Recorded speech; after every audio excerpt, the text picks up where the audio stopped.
Hello everyone and welcome to more coverage from Grand Prix São Paulo, MSEM's largest ever Grand Prix, clocking at over 50 players, 52 to be precise.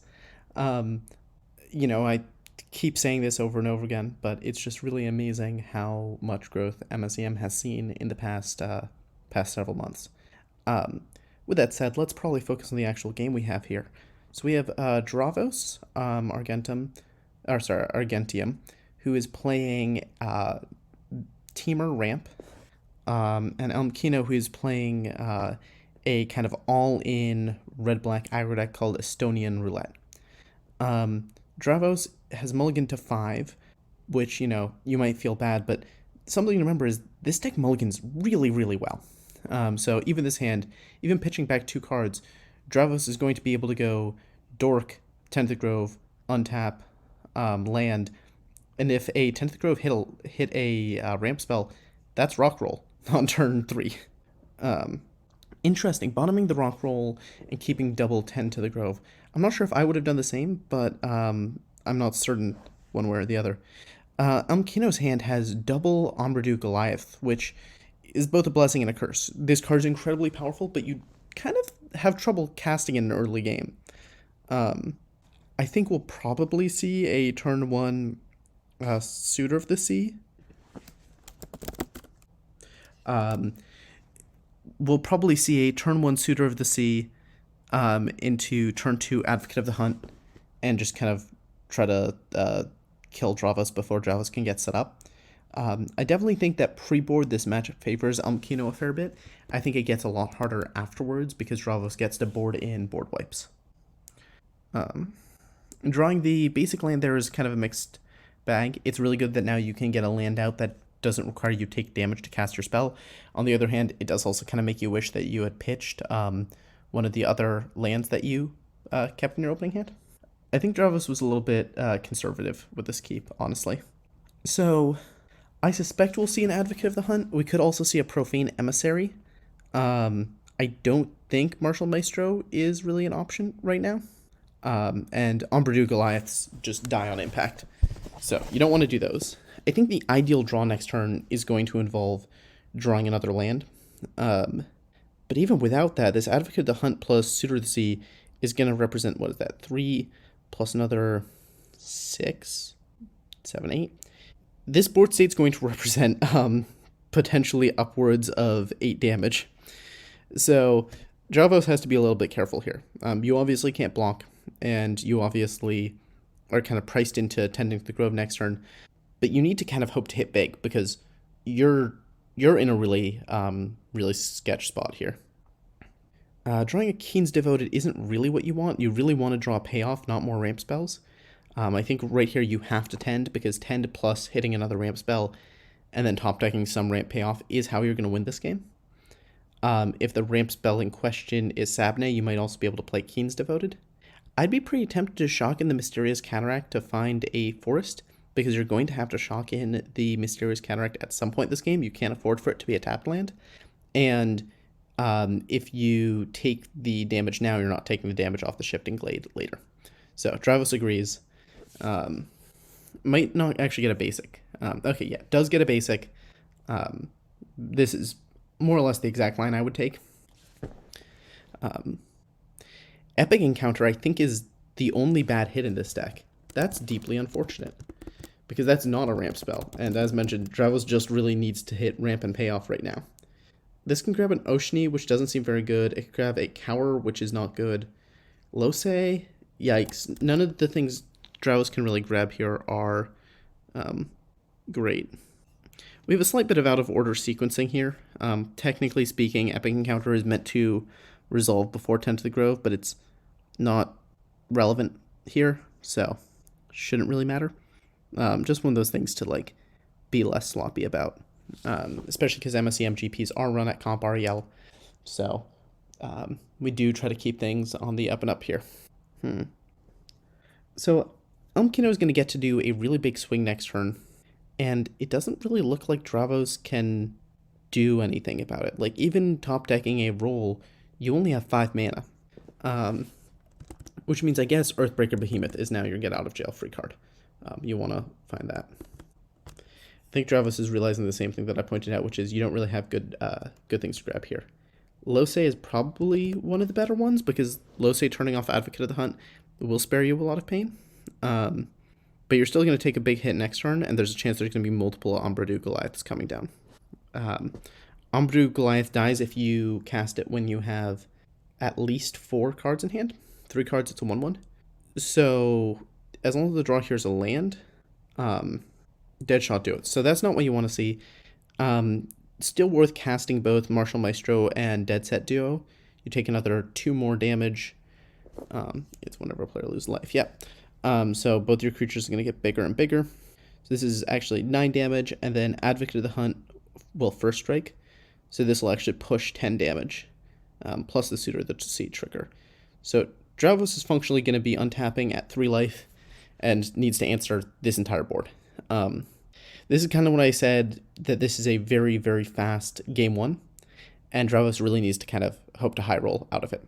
I think Dravos could have mulliganed a little bit better, but, you know, that's the only real difference of play here. And in these sorts of matchups, that's frequently what it comes down to. It's just how well did you play your opening hand, and more importantly, what was the opening hand you kept. So yeah, as mentioned, drawing Rockroll here just isn't good enough. I think the correct line is to, like, even if you Lose uptick, turn Advocate of the Hunt off, and keep Mana Ascetic to chump block 1, you're rearranging deck shares on the Titanic at 2, you're still dead on board. So I think Dravos needs to scoop here. In other tournaments, it might be right to keep playing just to see if your opponent screws up and gives you more information than they need to. But given that this is an open deck list tournament, that's not really a priority. Dravos musing, basically, am I dead on board? To which the answer is, yes, you are very dead on board. Oh, I don't think there's a world in which tapping that Mana Ascetic is right. Like, I guess you can play the Keen's Devoted, but that's not really, that's not a good line. I guess it's 6 of one, half a dozen of the other. I would rather not, how do I phrase this? I would rather not spend a card in hand to do that, but maybe it's more mana efficient in a way that I'm not thinking. And yeah, Dravos is just dead on board. The Martial Maestro, Dead Set Duo, Suitor of the Seas attack. Even if you block the Dead Set Duo, you take 4 damage. Even if you didn't, the Suitor of the Seas has trigger. So you're going to -1 before you get to untap. And even if you did get to untap, there's no main deck life gain. I think Dravos is going to make Elmikkino click through it, but we don't have to. So in the meantime, I'm going to go ahead and move over to the deck lists. So looking at how Dravos can sideboard here, I think the main thing you want to do is you don't care about card advantage in this matchup. So cards like Tamiyo are not very good. Sleeker Liz might be okay, but she's not super where you want to be, and Jobaya is not very good here. Recall Forgotten Aeons might be too slow. There's a lot of things that you can trim. I would probably cut Elryan. In terms of things to bring in, the good news is there's a lot of good things here. You get to bring in stand-on syllables. Meteor Volley just decimates your opponent. Mysterious Coffer isn't bad, but I wouldn't be that high on bringing it in. I think there's an argument for Sacrificial Bull, but I don't think we're going to see that. And let's look at Elmikkino's Estonian Roulette. So I think Elmikkino is priced in to bring in the Curse of Bleeding to shut off stand-on assailables. I think otherwise you don't really want any of these spells. Maybe you can make an argument for a Carry Dissonant, but I think that's kind of suspect.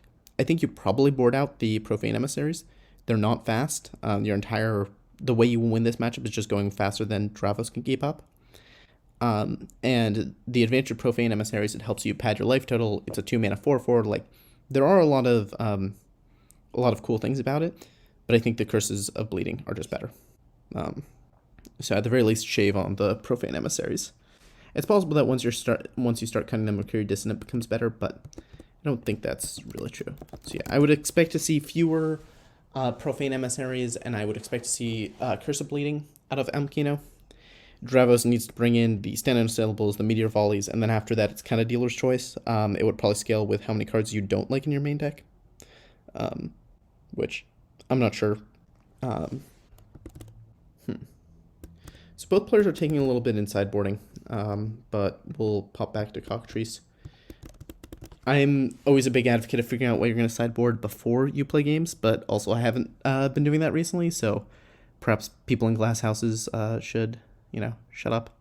Um, I think, if I was playing this matchup, I would definitely prefer to be in Elmikkino's on Elmikkino's side of it, but I don't think Dravos is out of this by any means. I think Dravos' sideboard makes them much more competitive. And I think even that game one, we might have seen something different with a slightly different mulligan. Dravos will shockingly take the play. Basically, there is no circumstance where you shouldn't do that, kids. So, on Dravos' side, we have a hand that looks tantalizing but is very bad. You have only one green source, and you have two Sabney's Autumns in hand. You have this Meteor Volley, but you don't have any. You don't have double red. This hand's much better. There is no turn one land, which not ideal, but I don't think you can really afford to pitch this. I think having the ability to go turn one Keen's Devoted, turn one Keen's Devoted isn't an option, but turn two Keen's Devoted still is, and you can probably get off a Meteor Volley. I agree with pitching up and counter here. And Elmikkino has a Curse of Bleeding, so it's good that Dravos isn't relying on a stand unassailable here. But Elmikkino did keep in at least one Profane Emissary. We will get to see turn one Silent Wanderer plus Dead Set Duo. I'm not sure if we'll see a Dead Set Duo popped. That's not super the axis where this matchup it needs to be fought on. And I mean, without Advocate of the Hunt, this deck doesn't have as terrifyingly fast of goldfishes. Play out the Hillock, cast the Keen's Devoted, hope you get to untap with the Keen's Devoted. If you don't, you can still cast Sabney's. If you do, you can probably cast RFE. If you're Elmikkino, I'm pretty tempted to Scorch this one. Just keep my opponent... your opponent kept a double tap land opener, which means their mana is clumsy, to say the least. So getting to punish them for that is kind of great. It does force you to play off curve. But yeah, Elmikkino correctly identifies, I think, that's not really what matters here. Gets him for 3. I think it would be a mistake to pop the Dead Set Duo, but it's possible we'll see it. Yeah, see, I don't like giving up this board state. I don't think the card advantage matters here. On Dravos' side, easy pitch, Recall Forgotten Aeons and Meteor Volley. Your opponent just killed their own creature and you don't have a third land, so yeah. And maybe you pitch Tyrant of Tributes over the Meteor Volley. Maybe pitching Meteor Volley is kind of greedy. I like having access to a payoff in hand, and your opponent just sacrificed a large chunk of their board state. So we will see the Tyrant and RFE get pitched. Dravos is valuing the Meteor Volley fairly highly, which I don't dislike. Sacrificial Bowl, I think that's a play that I wouldn't have done, and I think Dravos is correct here. The Sacrificial Bowl gains you at least 1 life via blocking this Silent Wanderer for this turn, and potentially more via your opponent just not swinging in for multiple turns. Elmikkino's in a slightly awkward spot because you kind of want to hold on to this curse, keep this Curse of Bleeding up, so that if your opponent goes to stand unassailable, you can counter it.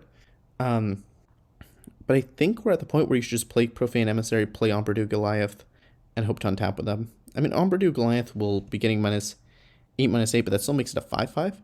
So even if Dravos does have a sweeper, that would cause them to lose their only blocker and potentially just die to the Goliath next turn. And their deck really doesn't have any ways of efficiently interacting with Ombridu Goliath. Yeah, that's not what you want to see. I think you cast Sabney's here and pray. Like, you could take the safe line of casting Mana Ascetic, but I think that's... I'm not convinced by that. If you drew a red source there, maybe you're still in this game because you can kill the Profane Emissary. But this Profane Emissary is about to grow out of range of Meteor Volley. And, Elmikkino has a cool 4 points of burn rolled up in hand. If he draws another mana source, can swing with the board. Oh, will draw another mana source because of Profane Emissary. Oh god, that's insane. So can swing with the Ombridu Goliath and Profane Emissary and Silent Wanderer. And if Dravos blocks wrong, they die immediately. And it's kind of scary to block the Ombre Goliath because that's such a speculative block. Like you gain you gain life that you would like to have, but oh, I disagree with this. Why would you cast these out? Does Elmikkino not realize these have flash? Yeah, I think this is a mistake.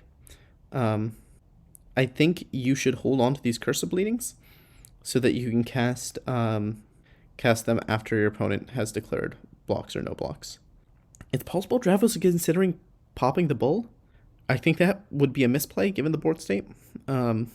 Like, your opponent has 14 power on board. So if you gain 3 life up to 20 and your opponent, you gain 3 life up to 20, you go down to 18 from the Curse of Bleeding. If your opponent has nothing, you got 4 life with two lethal attackers on board and no way of interacting. I don't think sacrificing Sack Bull is an option here. And in which case you're going to block with it, and I think if you're going to block with it, you would have blocked the Ombre Goliath. Is Dravos about to die here? The other thing I forgot is you only gain that life if your opponent doesn't cast another Curse of Bleeding. Possible that Dravos is just doing the math back and forth and coming to the conclusion that we have come to of this is not the play. I'm trying to think how Dravos top decks out of it from here, because I feel like second Curse of Bleeding goes on to Dravos. Dravos down to 13, has to chump block the Goliath, and takes 5 other damage. Very, very dead on the untap. I think with only 2 lands in play, there's no sequence of draws I can come up with that answers this board state. I think activating Sacrificial Bull here, obviously as I've stated, this game is over. But I think exiling things for no real impact is bad if this game has a chance of going longer and you have the ability to Sacrificial Bull in the future. But yeah, you chump block, you take 5, you go to 8, you cast another mana ascetic, you can chump block again, go to 3. I think even if you string together 2 lands, that deck doesn't have outs to Ombre Goliath, because you effectively need to piece this one together off of 2 draw steps. That's another tap land, so that's not one of the wins. I think in this spot here, I'd actually just cast Sabnaze on him. See what you draw. If you draw a forest, you can cast the mana ascetic and chump block the Ombre. I'm not going to say the concession was premature when I was spending that entire game talking about how dead Dravos was. But I think once you decide to activate that Sack Bull, you should keep playing. Once you decide not to scoop initially, I don't think that draw is something that makes you dead on the spot. I think you should cast the Sabnaze and hope to draw into a forest. And if you draw into a forest, you can cast your Mana Dork and play out another land, which means the following turn you can potentially flip a Sabnaze, and I don't know, maybe you somehow get there from there. At any rate, good luck to both these players. That was just round 1, and it'll be interesting to see how the rest of this GP pans out. Elmikkino's deck feels very powerful, but it's also more synergy-based than the Black-Red Burner that's just kind of filled this GP up. So it'll be curious to see if their list rises to the top or not.